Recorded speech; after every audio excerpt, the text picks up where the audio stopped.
Hello friends, welcome to my channel. दोस्तों, मेरा नाम है कीरत चौहान। गाइज, यहाँ हम कर रहे हैं घटना चक्र की सीरीज, जिसमें हम कर रहे हैं सामान्य हिंदी। आज हम करेंगे चैप्टर नंबर 9, जो कि है क्रिया। चलिए एक बार हम देख लेते हैं सिलेबस, देन आगे बढ़ते हैं। तो गाइज, यहाँ है हमारे पास सिलेबस, जो कि हम चैप्टर नंबर 1 से स्टार्ट करते हुए आए हैं। अभी हम चैप्टर नंबर 9 पे पहुँच चुके हैं, जो कि है क्रिया। और आगे का भी आप देख सकते हैं गाइज, हमें कितने टॉपिक्स करने हैं, कौन कौन सा चैप्टर्स हैं यहाँ पे जो हमको करने हैं। तो दोस्तों, एक बात है कि अगर आपको वीडियो पसंद आए, आपको मेरा पढ़ाना ठीक लगे, तो प्लीज़ आप क्या है, एक वीडियो को लाइक करिएगा ज़रूर। और अगर चैनल को सब्सक्राइब नहीं किया है तो गाइस, चैनल को सब्सक्राइब कर लीजिएगा। चलिए फिर हम फटाफट करते हैं अपना चैप्टर स्टार्ट। छोटा सा चैप्टर है, एक पार्ट में हो जाएगा कंप्लीट।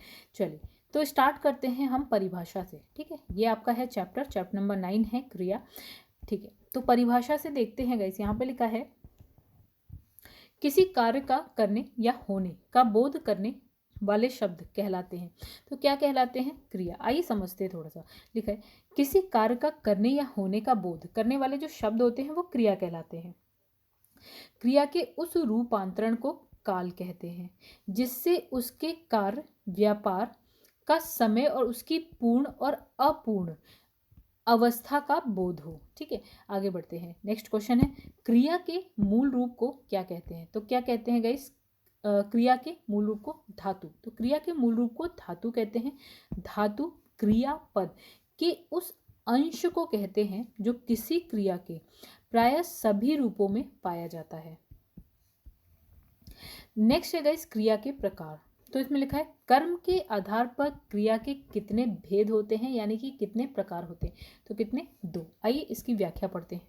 तो सामान्य कर्म की दृष्टि से क्रिया के 2 प्रकार होते हैं। ठीक है, एक सकर्मक और एक होता है अकर्मक। ठीक है, जिस क्रिया के साथ कर्म ना हो, अर्थात जिस क्रिया के कार्य का फल कर्ता पर पड़ता है, ठीक है, उसे अकर्मक क्रिया कहते हैं।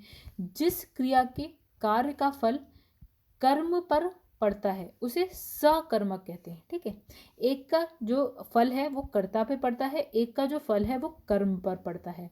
तो सकर्मक, अकर्मक। ठीक है, चलिए तो क्रिया चुनिए। मेरी बहन सविता हिंदी भाषा सीखती है। तो वैसे इसमें क्या बताना है आपको? क्रिया बतानी है। तो इसमें क्रिया क्या है? सीखती है। ठीक है, तो इसमें लिखा है कि जो सीखती है शब्द क्रिया है जिससे काम का करना या होना स्पष्ट होता है। सीखना मतलब काम का करना या होना हुआ। तो ज्ञातव्य है हो कि रचना की दृष्टि से क्रिया के सामान्यतः 2 भेद, सकर्मक अकर्मक। 2 भेद होते हैं, सकर्मक अकर्मक। फिर लिखा है रचना की दृष्टि से क्रिया के भेद। ठीक है, अभी हमने कर्म की दृष्टि से देखा, अब हम देखेंगे रचना की दृष्टि से। तो इसमें लिखा है सकर्मक क्रिया की बात करते हैं। इसमें लिखा है, सीमांत पकौड़े खा रहा है। तो रेखांकित जो वाक्य में क्रिया का भेद बताइए। तो ये रहा आपका रेखांकित भाग, इसमें क्रिया का भेद बताना है। तो इसमें गए देखिए, हमने देखा ये है सकर्मक। आइए समझते हैं। तो इसमें लिखा है, सीमांत पकौड़े खा रहा है। तो वाक्य में सकर्मक क्रिया है जिन क्रिया का असर कर्ता पर नहीं बल्कि कर्म पर पड़ता है, वे सकर्मक होती है। तो देखिए, सीमांत पकौड़े खा रहा है, तो जो क्रिया है उसका जो जो क्रिया का असर है वो कर्ता पर नहीं पड़ रहा है। ठीक है, किस पे पड़ रहा है? कर्म पर। तो इसमें लिखा है, इस क्रिया में कर्म का होना आवश्यक होता है। जैसे सीमांत पकौड़े खा रहा है, वाक्य में क्रिया, क्रिया मतलब हो गया आपका खाने। ठीक है, का असर कर्म यानी कि पकौड़े पर पड़ रहा है। चलिए, लिखा है निम्न में कौन सी सकर्मक क्रिया है। तो इसमें लिखा है, यहाँ लिखा है देखिए गाइस, आना, जाना, मरना या लेना। तो क्या है आपका? लेना सकर्मक क्रिया है, जबकि आना, जाना, मरना जो है अकर्मक है। फिर क्रिया चुनिए। मेरे घर में मेरी दादी माँ खाना बनाती हैं। ठीक है, तो इसमें आंसर है आपका बनाती है। तो खाना बनाती हैं। ठीक है, तो जो इसका जो यहाँ पे बनाती हैं वाक्य जो क्रिया का घोतक है, क्योंकि जो शब्द से काम का करना या होना स्पष्ट होता है। क्या बनाती हैं मतलब क्या? खाना बनाती हैं। फिर लिखा है, निम्न विकल्पों में से सकर्मक क्रिया का चयन कीजिए। तो इसमें लिखा है लेटना, छूटना, पिघलना, तड़पना। तो आंसर है आपका तड़पना। तड़पना सकर्मक क्रिया है। सकर्मक क्रिया में क्रिया का फल कर्म पर पड़ता है। लिखा है निम्नलिखित वाक्यों में से एक में सकर्मक क्रिया का प्रयोग हुआ है। किसमें हुआ है? मैं चला, वह नहाता है, लड़का सो रहा है, लड़की सिल रही है। तो कैसे आंसर है आपका लड़की सिल रही है। ठीक है, चलिए यहाँ पे देखते हैं। इसमें लिखा है डी वाक्य में सकर्मक क्रिया का प्रयोग हुआ है, अन्य में क्या है? अकर्मक क्रिया है। अब लिखा है निम्नलिखित में सकर्मक क्रिया छांटिए। तो इसमें लिखा है चलना, मुस्कुराना, सोना, लिखना। तो आंसर है हमारा लिखना। लिखना सकर्मक क्रिया है। जिस वाक्य में क्रिया के व्यापार का प्रभाव कर्म पर पड़ता है उसे सकर्मक क्रिया कहते हैं। जैसे राधा पढ़ लिखती, मतलब राधा पत्र लिखती है। फिर लिखा है बालक इस पुस्तकालय में पढ़ रहा है। ठीक है, वाक्य में डैश क्रिया है। कौन सी क्रिया है गाइस? सकर्मक। आइए समझे। लिखा है बालक इस पुस्तकालय में पढ़ रहा है। इस वाक्य में सकर्मक क्रिया है। वाक्य में पढ़ना क्रिया के साथ कर्म पुस्तक की संभावना है। सकर्मक क्रिया उसे कहते हैं जिसका कर्म हो या जिसके साथ कर्म की संभावना हो। सकर्मक क्रिया का उदाहरण है। तो इसमें लिखा है दौड़ना, हंसना, पढ़ना और आना। तो आंसर है आपका पढ़ना। लिखा है पढ़ना सकर्मक क्रिया का उदाहरण है। जिस क्रिया के व्यापार का संचालन तो कर्ता करता है परंतु फल दूसरे पर पड़ता है, वहां सकर्मक क्रिया होती है। अब गाइस हम बात करेंगे यहाँ पे अकर्मक क्रिया की। तो मीरा जोर से हंसी वाक्य में किस क्रिया का समुचित उदाहरण है? तो यहाँ पे है अकर्मक। आइए समझते हैं कैसे। लिखा है मीरा जोर से हंसी वाक्य में अकर्मक क्रिया का समुचित उदाहरण है। ठीक है, जिस क्रिया के व्यापार का संचालन कर्ता करता है और फल भी कर्ता पर पड़ता है उसे अकर्मक कहते हैं। ठीक है, तो चिड़िया आकाश में उड़ रही है वाक्य में उड़ रही क्रिया है। ठीक है, क्या है? अकर्मक है। ठीक है, तो इसमें लिखा है चिड़िया आकाश में उड़ रही है वाक्य में उड़ रही अकर्मक क्रिया है। यहाँ पर कर्ता यानी कि चिड़िया द्वारा स्वयं क्रिया यानी कि उड़ना संभव कराया जा रहा है, अतः ये क्या है? अकर्मक क्रिया है। लिखा है अधोलिखित किस वाक्य में अकर्मक क्रिया है? लिखा है रामू खाना खा रहा है। ठीक है, फिर लिखा है चालक गाड़ी चला रहा है। फिर लिखा है श्याम हंसता है। तो गाइस श्याम हंसता है। माँ क्या है? स्वेटर बुनती है। तो स्वेटर बुनती, गाड़ी चलाता, खाना खाता, लेकिन यहाँ पे क्या है? श्याम हंसता। तो गाइस ये हो गई अकर्मक और बाकी हो गई आपकी सकर्मक। ठीक है,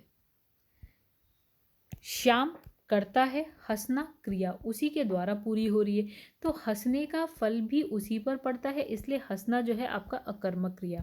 ठीक है, अब इसमें लिखा है राम सो रहा है। इस वाक्य में कौन सी क्रिया है? तो राम सो रहा है। ठीक है, तो राम पे ही पड़ रहा है असर या राम ही कर रहा है, तो ये है अकर्मक। तो राम सो रहा है इस वाक्य में अकर्मक क्रिया है। जिस क्रियाओं का व्यापार या फल कर्ता पर हो वो अकर्मक कहलाती हैं। उपरोक्त वाक्य में सोने की क्रिया का जो है व्यापार या फल करता राम पर पड़ता है, तो सोना जो है अकर्मक क्रिया है। चलिए आगे बढ़ते हैं। निम्नलिखित में से किस वाक्य में अकर्मक क्रिया है? देखिए पानी बरस रहा है। ठीक है, फिर मैं गेहूं पीसता हूँ, गेहूं पीसता हूँ। ठीक है, शाम निबंध लिखता है। फिर है राम मोहन को रुला रहा है। ठीक है, राम मोहन को रुला रहा है। पानी बरसता है। तो गाइस यहाँ पे आंसर हो गया आपका ए। तो जिस वाक्य की क्रिया को कर्म की आवश्यकता नहीं होती है उसे अकर्मक क्रिया कहते हैं। अकर्मक क्रिया का फल कर्ता पर पड़ता है, इस क्रिया का कोई जो है कर्म नहीं होता। ठीक है, ए में अकर्मक क्रिया है क्योंकि क्रिया का फल कर्ता पर नहीं पड़ रहा है। लिखा है निम्नलिखित वाक्यों में अकर्मक क्रिया क्रियार्थक वाक्य है। लिखा है बूंद बूंद से घड़ा भर जाता है। फिर लिखा है इस टब को पानी से भर दो। ठीक है, फिर लिखा है कि पानी से भर दो इसमें है। फिर माँ बेटे को खाना खिला रही है। ठीक है, फिर है चाचा जी ने मुझे पत्र लिखा। ठीक है, अब यहाँ लिखा है बूंद बूंद से घड़ा बढ़ता है, ये आपका हो गया गाइस आंसर। तो बूंद बूंद से घड़ा बढ़ता है एक अकर्मक क्रियार्थ वाक्य है। और लिखा है अकर्मक क्रिया वाले वाक्य में कर्म की अपेक्षा नहीं होती। कुछ क्रियाओं में सकर्मक तथा अकर्मक दोनों रूपों का प्रयोग होता है। जैसे घड़ा भरता है अकर्मक, फिर है महरी घड़ा भरती है सकर्मक। ठीक है। लिखा है उठाना, क्रिया का अकर्मक रूप है उठना। ठीक है, इसका अकर्मक रूप है उठना। जैसे यहाँ लिखा है उठना क्रिया का अकर्मक, उठाना क्रिया का अकर्मक रूप क्या है? उठना है दौड़ना, सोना, रोना, फिर है लजाना इत्यादि अकर्मक क्रिया है। लिखा है निम्नलिखित में से एक अकर्मक क्रिया है। तो इसमें लिखा है काटना, धोना, बोना और रोना। तो हमारा आंसर है रोना। फिर लिखा है मूल अकर्मक धातुओं के साथ प्रत्यय जोड़कर बनाई गई क्रिया धातुएं क्या कहलाती हैं?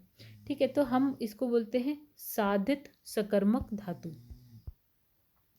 मूल आकर्मक धातुओं के साथ प्रत्यय जोड़कर बनाई गई जो क्रिया है उसको हम बोलते हैं साधित सकर्मक धातु कहलाती हैं। उठना, उठाना, उठवाना, इन तीनों में उठना जो है मूल धातु या मूल अकर्मक क्रिया है। इसमें प्रत्यय का विधान करके क्रमशः उठाना या उठवाना साधित सकर्मक क्रिया बनी है। ठीक है, अब इसमें लिखा है क्रिया के कुछ अन्य भेद। तो पूर्व कालिक क्रिया एक है। लिखा है क्वेश्चन नंबर 21 है उसने नहाकर भोजन किया। इस वाक्य में नहाकर निम्नलिखित में से किस क्रिया का उदाहरण है? तो गाइस हमारा आंसर है इसमें पूर्वकालिक क्रिया। तो इसमें लिखा है कि प्रस्तुत वाक्य में पूर्वकालिक क्रिया का प्रयोग किया गया है जब कर्ता एक क्रिया को पूर्ण करके तत्काल दूसरी क्रिया प्रारंभ करता है तो उसको बोलते हैं पूर्णकालिक क्रिया बोलते हैं। ठीक है, तो यहीं पे लिखा है देखो उसने नहाकर भोजन किया, तो एक काम खत्म कर लिया, नहा लिया, देन फिर दूसरा काम शुरू किया, भोजन किया। ठीक है, अब इसने लिखा है उस विकल्प का चयन करें जो दिए गए वाक्य में क्रिया के भेद वाला सही विकल्प है। रोहन चाय पीकर बैठा, तो गाइस पूर्णकालिक। ठीक है, पहले उसने चाय पी फिर बैठा, तो सिंपल है। तो ये आप देख लीजिएगा एक बार व्याख्या, एक काम के बाद दूसरा काम। लिखा है अब पढ़कर क्या होगा, इस वाक्य में कौन सी क्रिया है? तो गाइस इसमें पूर्णकालिक है। अब पढ़कर क्या होगा इस वाक्य में पूर्णकालिक क्रिया है। जब कर्ता एक क्रिया समाप्त कर उसी क्षण दूसरी क्रिया में प्रवृत्त होता है तब पहली क्रिया क्या कहलाती है? तो गाइस क्या कहलाती है? पूर्णकालिक क्रिया कहलाती है। जब कर्ता एक क्रिया को समाप्त कर दूसरी क्रिया में प्रवृत्त होता है तब पहली क्रिया पूर्वकालिक क्रिया कहलाती है। इसमें प्राय कर या करके पर सर्ग जुड़ा रहता है, जैसे जाकर, उठकर, सोकर, खाकर इत्यादि। नाम बोधक क्रिया, तो इसमें क्वेश्चन नंबर 25 इसमें लिखा है हथियाना में कौन सी क्रिया है? तो गाइस हथियाना में है नाम धातु। ठीक है, लिखा है कि संज्ञा और विशेषण शब्द से बनने वाली क्रियाओं को नाम धातु क्रिया कहते हैं। जैसे हथियाना, लजाना, रंगना, फिर इसमें है दुखाना, बतियाना इत्यादि। ठीक है, आगे बढ़ते हैं। द्विकर्मक क्रिया, लिखा है निम्नलिखित प्रश्न में चार विकल्पों में से उस विकल्प का चयन करें जो क्रिया के भेद वाला सही विकल्प है। ठीक है, तो इसमें लिखा दीपा ने गाय को चारा खिलाया, तो इसमें क्या है गाइस? द्विकर्मक क्रिया है। चलिए, लिखा है दीपा ने गाय को चारा खिलाया, इस वाक्य में दो कर्म, गाय को और चारा, तो इस वाक्य में द्विकर्मक क्रिया है। तो लिखा है किस वाक्य में पूर्ण द्विकर्मक क्रिया का प्रयोग है? लिखा है मोर नाच रहा, फिर लिखा है महेश रुग्ण हो रहा, फिर लिखा है राम ने रावण को मारा, ममता ने कुत्ते को रोटी खिलाई। ठीक है, तो आंसर हो गया ये आपका डी। चलिए आइए समझते हैं गाइस। यहाँ लिखा है कुछ क्रिया एक कर्म वाली है, कुछ दो कर्म वाली होती है। विकल्प डी में ममता ने कुत्ते को रोटी खिलाई में खिलाई सकर्मक क्रिया के दो कर्म कुत्ते और रोटी है, इसलिए खिलाई जो है द्विकर्मक क्रिया है। लिखा है संयुक्त क्रिया, तो गाइस यहाँ लिखा है निम्नलिखित वाक्य में से एक में संयुक्त क्रिया का प्रयोग नहीं हुआ है। तो चलिए पहले तो व्याख्या पढ़ते हैं। तो इसमें लिखा है जो क्रिया दो या दो से अधिक धातुओं के मेल से बनती है उसको संयुक्त क्रिया कहते हैं। संयुक्त क्रिया में प्रायः पहली क्रिया प्रधान होती है, दूसरी क्रिया उसके अर्थ में विशेषता उत्पन्न करती है। ठीक है, चलिए तो इसका आंसर देखते हैं गाइस। मेरे हाथ में गिलास गिरा और टूट गया। मेरे हाथ से गिलास गिरा और टूट गया। मैं अपने घर में रहूँगा। ठीक है, तो आपको है संयुक्त क्रिया का प्रयोग नहीं हुआ है। तो मैं अपने घर में रहूँगा में नहीं हुआ है। ठीक है, बाकी हम देखते गए मेरे हाथ से गिलास गिरा और फिर टूट गया। फिर लिखा है स्वस्थ होना है तो तुमको दवा पीनी पड़ेगी। ठीक है, अगर आपको स्वस्थ होना है तो दवा पीनी पड़ेगी। लड़का प्रसन्न होकर चलता बना, तो प्रसन्न हुआ फिर चलता बना। तो इन सब में जो आपका है संयुक्त क्रिया है, बट मैं अपने घर में रहूँगा में नहीं है। ठीक है, तो इसमें यही लिखा है कि विकल्प बी में संयुक्त क्रिया का प्रयोग नहीं हुआ है, अन्य विकल्पों में संयुक्त क्रिया का प्रयोग है। कौन सा सही, क्वेश्चन नंबर 29 है, कौन सा संयुक्त क्रिया का भेद नहीं है गाइस। तो इसमें लिखा है अवकाश बोधक, निश्चय बोधक, नित्यता बोधक, फिर है नाम बोधक। तो आंसर है आपका नाम बोधक। तो इसमें लिखा है कि ये तीनों जो है इसके सहित संयुक्त क्रिया के 11 मुख्य भेद हैं। संयुक्त क्रिया के ये भेद अर्थ के अनुसार किए गए हैं। जो क्रिया दो या दो से अधिक धातुओं के मेल से बनती है उसे संयुक्त क्रिया कहते हैं। लिखा है संयुक्त क्रिया का उदाहरण कौन सा वाक्य है। तो गाइस यहाँ पे तुम प्रतिदिन पढ़ने आया करो। ठीक है, रस्सी जल गई, सीमा पढ़ रही है, बच्चा सोता है। तो ऐसे कहा तुम प्रतिदिन पढ़ने आया करो। तो तुम प्रतिदिन पढ़ने आया करो में संयुक्त क्रिया है। संयुक्त क्रिया में प्रायः पहली क्रिया प्रधान होती है। ठीक है, और दूसरा क्या है उसके अर्थ में विशेषता उत्पन्न करती है। फिर लिखा है प्रेरणार्थक क्रिया। तो लिखा है माँ ने पिताजी से सामान मंगवाया। ठीक है, यहाँ क्रिया का कौन सी क्रिया है गाइस, तो प्रेरणार्थक क्रिया है। चलिए इसकी व्याख्या देखते हैं। तो गाइस यहाँ लिखा है माँ ने पिताजी से सामान मंगवाया। यहाँ प्रेरणार्थक क्रिया है जब कर्ता स्वयं क्रिया ना करके दूसरे को क्रिया करने के लिए प्रेरित करता है तो उसे हम बोलते हैं प्रेरणार्थक। तो कर्ता माँ, लेकिन उन्होंने स्वयं नहीं क्रिया करी, उन्होंने किससे कहा, पिताजी से कहा। फिर गाइस यहाँ लिखा है निम्न में प्रेरणार्थक क्रिया है। लिखा है गिरना, समझना, उठाना या सुनना। तो गाइस आंसर है हमारा समझाना। तो इसमें लिखा है निम्न में दो प्रेरणार्थक क्रिया है। निम्न में प्रेरणार्थक क्रिया है। इसमें लिखा है उठना, गिरना, चमकना या देना। तो आंसर हो गया आपका गिरना नहीं, गिराना। तो गिराना जो है आपका प्रेरणार्थक क्रिया है जिस क्रिया से उस वाक्य का बोध हो कि कर्ता स्वयं कार्य ना कर किसी दूसरे को कार्य करने के लिए प्रेरित करता है, तो वो प्रेरणार्थक क्रिया है। निम्न में प्रेरणार्थक क्रिया क्या, चलना, ये खुद चल रहा है, जगना, बदलना, पढ़ना। ठीक है, तो गाइस यहाँ पे क्या हो जाएगा, जगाना। आप किसी दूसरे को ही तो जगाओगे, खुद को जगाना तो नहीं होगा। तो खुद का होता है तो यहाँ लिखा होता है जगना। ठीक है, तो चलना खुद चलना, पढ़ना खुद पढ़ना, बदलना खुद बदलना। ठीक है, और यहाँ पे जगाना, दूसरे को जगा रहे हो आप। ठीक है, फिर लिखा है प्रेरणार्थक क्रिया। तो इसमें बताना है कौन सा है, गिरना, सुनाना, बोलना, कहना। तो गाइस आप सुना रहे हो, आप किसी दूसरे को सुना रहे हो। राइट, तो इसमें लिखा है सुनाना प्रेरणार्थक क्रिया है जब कर्ता किसी कार्य को स्वयं न करके किसी दूसरे को कार्य करने को प्रेरित करता है तो उसे उस क्रिया को प्रेरणार्थक क्रिया कहते हैं। मूल धातु के अंत में अ जोड़ने से पहला प्रेरणार्थक और वा जोड़ने से दूसरा प्रेरणार्थक बनता है।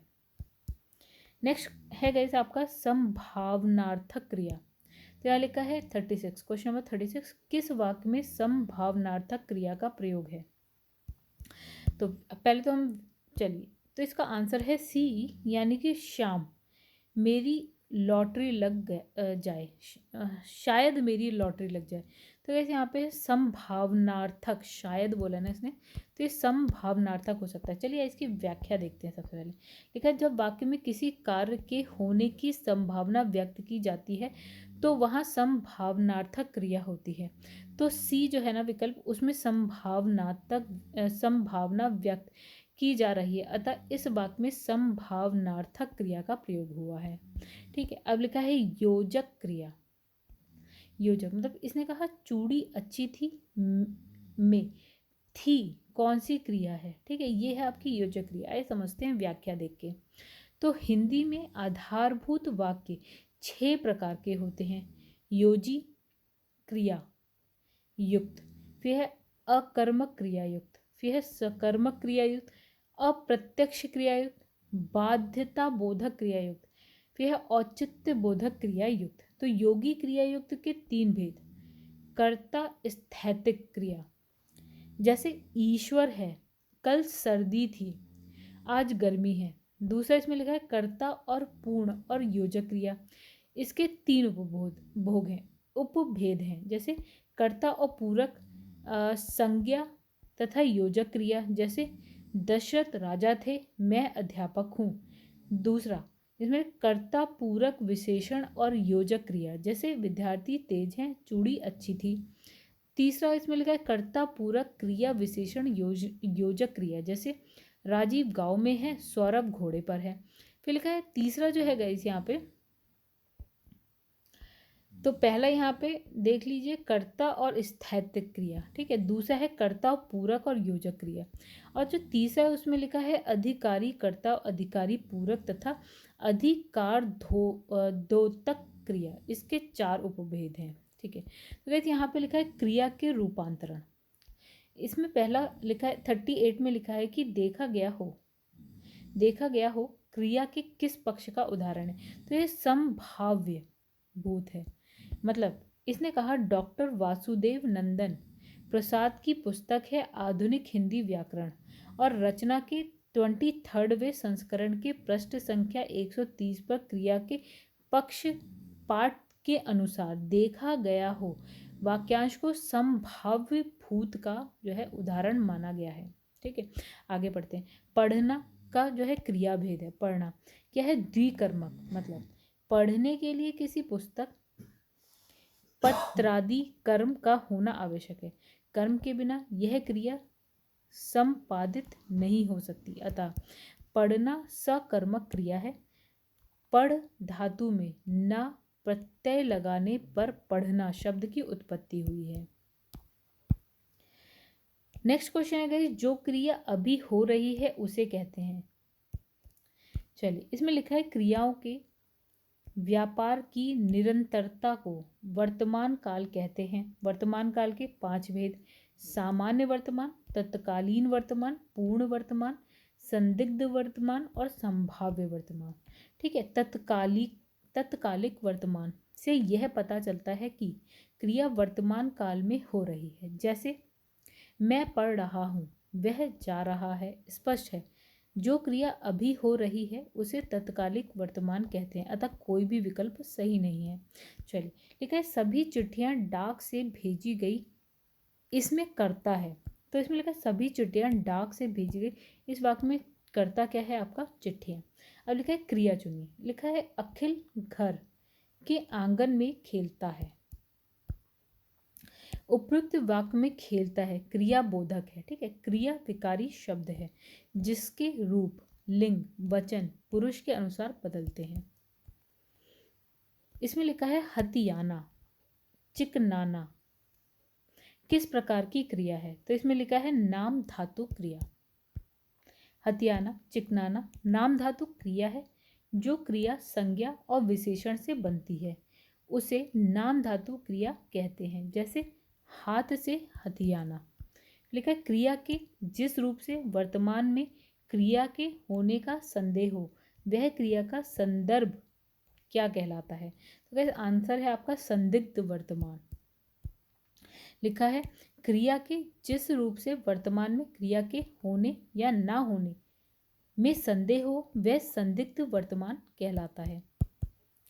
तो गाइस यहाँ पे जो है चैप्टर आपका ख़त्म हो गया। वीडियो पसंद आई तो लाइक करिएगा, कमेंट करके ज़रूर बताइएगा कैसे लगी। अच्छी लगी हो तो गाइस शेयर करिएगा, एंड चैनल को सब्सक्राइब नहीं किया है तो चैनल को सब्सक्राइब कर लीजिएगा। चलिए दोस्तों, अब हम आपसे मिलेंगे नेक्स्ट वीडियो में नेक्स्ट चैप्टर के साथ। तब तक के लिए धन्यवाद।